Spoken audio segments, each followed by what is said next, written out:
Mapagpalang araw sa ating lahat mga kapatid. Ako muli si Adrian Bernales ng Batch 3 at ito ang aking daily devotion. At ngayong araw ay pag-uusapan natin kung gaano kabigat ang ating mga kasalanan.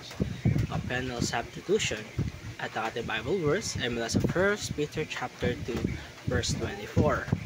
Sinasabi sa ating scripture ngayong araw, who his own self bare our sins in his own body on the tree, that we, being dead to sins, should live unto righteousness, by whose stripes you were healed.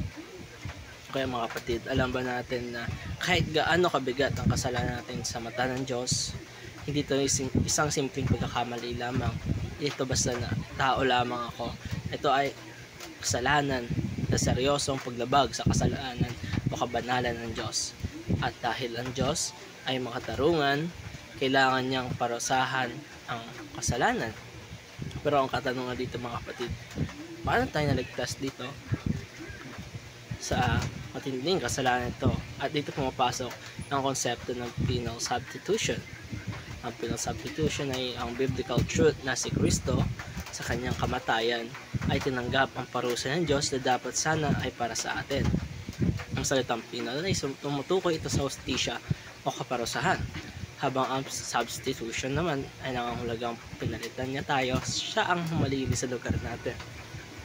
Siya ang nagsakripisyo para bayaran ng ating mga kasalanan.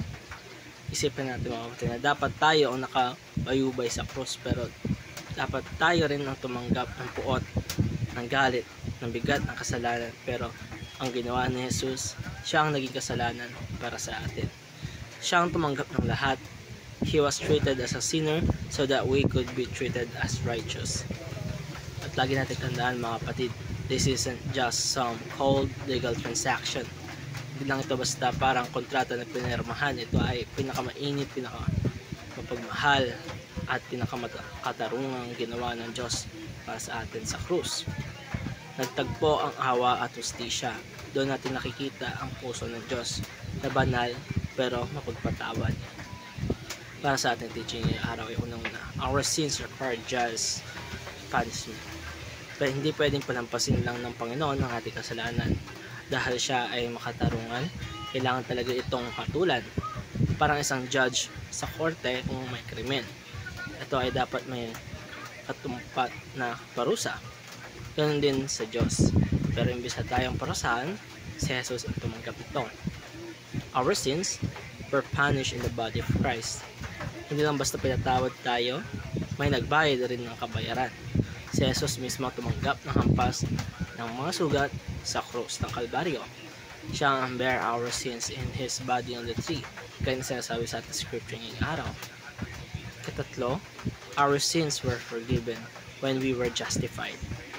Nung tinanggap natin si Jesus, hindi lang tayo basta nalinis, tayo ay tinuring na matuwid kahit tayo may maraming pagkakamali sa buhay at sa harap ng Diyos, para tayong walang bahid ng dumi dahil hindi na tayo ang nakikita niya kundi si Kristo na sa ating mga persona o sa ating puso. Para naman sa ating application ay una-una lament over our sins and follow Jesus. Huwag natin babaliwalain ang kasalanan. Dapat natin pagsisihan, iyakan at talikuran ito. Kasi kung isipin natin, bawat kasalanan na ginawa natin, yan ang dahilan kung bakit pinako si Jesus. Kaya let's take the sin seriously at magdesisyon tayong sumunod kay Kristo araw-araw. At dito nagtatapos ang aking daily devotion. Maraming salamat sa panonood.